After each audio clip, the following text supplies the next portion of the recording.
മറ്റൊരു വാർത്ത എന്ന് പറയുന്നത് ഹേമ കമ്മിറ്റി റിപ്പോർട്ടുമായി ബന്ധപ്പെട്ടാണ്. ഹേമ കമ്മിറ്റി റിപ്പോർട്ട് പുറത്തു വന്നതിന് പിന്നാലെ തന്നെ സർക്കാർ ആദ്യം തന്നെ പറഞ്ഞിരുന്നു, സാംസ്കാരിക വകുപ്പ് ആദ്യം പറഞ്ഞിരുന്നത് കുറേയധികം ഭാഗങ്ങൾ ഒഴിവാക്കിക്കൊണ്ടാണ് ഇത് പുറത്തേക്ക് വിടുക എന്നുള്ളത്.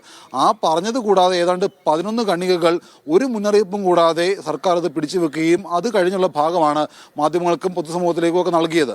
അപ്പോൾ ഈ 11 ഖണ്ഡിക എന്തുകൊണ്ട് പുറത്തുവിടാൻ കഴിയുന്നില്ല എന്നുള്ള ചോദ്യങ്ങൾ ചോദിച്ചുകൊണ്ട് വിവരാവകാശ കമ്മീഷനെ പല ആളുകളും മാധ്യമപ്രവർത്തകർ അടക്കമുള്ളവർ സമീപിച്ചിരുന്നു.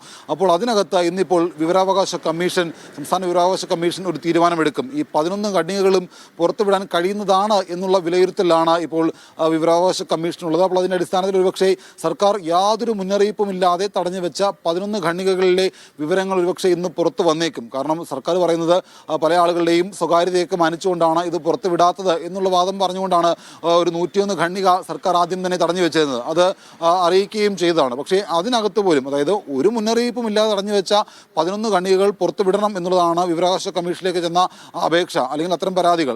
അതിനകത്താണ് ഇന്ന് വിവരാവകാശ കമ്മീഷൻ തീരുമാനമെടുക്കുക. അതുകൂടാതെ ഈ 101 ഖണ്ഡികകളിൽ പുറത്തുവിടാൻ കഴിയുന്ന ചില ഭാഗങ്ങളുണ്ട്. അപ്പോൾ അതുകൂടി പുറത്തുവിടണം എന്നുള്ള ആവശ്യം കൂടി വിവരാവകാശ കമ്മീഷൻ മുമ്പാകെ എത്തിയിട്ടുണ്ട്. അപ്പോൾ അതടക്കമുള്ള കാര്യങ്ങളിലേക്ക് ഇന്നിപ്പോൾ വിവരാവകാശ കമ്മീഷൻ എന്ത് തീരുമാനമെടുക്കും എന്നുള്ളത് കൂടി അറിയേണ്ടതുണ്ട്. എന്തായാലും അക്കാര്യത്തിലടക്കം ഒരു തീരുമാനം ഉണ്ടായേക്കും. അങ്ങനെയാണ് എങ്കിൽ ഇന്ന് തന്നെ ഈ തടഞ്ഞു വെച്ചിരുന്ന 11 ഖണ്ഡികളുടെ വിവരങ്ങളും കൂടി പുറത്തു വന്നേക്കും. അത് പുറത്തു വരുമ്പോൾ ഇനി എന്തൊക്കെ കോലാഹലങ്ങളാണ് ഉണ്ടാകാൻ പോകുന്നതൊക്കെ നമുക്ക് കണ്ടറിയണം. കാരണം ഈ ഹേമ കമ്മിറ്റി റിപ്പോർട്ട് പുറത്തു വന്നതിന് പിന്നാലെ വലിയ തരത്തിലുള്ള ഒരു ചാഞ്ചാട്ടം സിനിമാ മേഖലയിൽ, സാംസ്കാരിക മേഖലയടക്കം ഉണ്ടായിരുന്നു. അപ്പോൾ ഇനിയിപ്പോൾ ഈ 11 ഖണ്ഡികളുടെ വിവരങ്ങൾ പുറത്തു വന്നാൽ അത് ഏതൊക്കെ രീതിയിലുള്ള പ്രത്യാഘാതങ്ങൾ ഉണ്ടാക്കും എന്നുള്ളതൊക്കെ വരുന്ന ദിവസങ്ങളിൽ, വരും മണിക്കൂറിൽ കണ്ടറിയേണ്ടതാണ്. എന്തായാലും അക്കാര്യത്തിലടക്കം ഇന്നൊരു തീരുമാനം ഉണ്ടാവുകയും ചെയ്യും. ജിൽസി.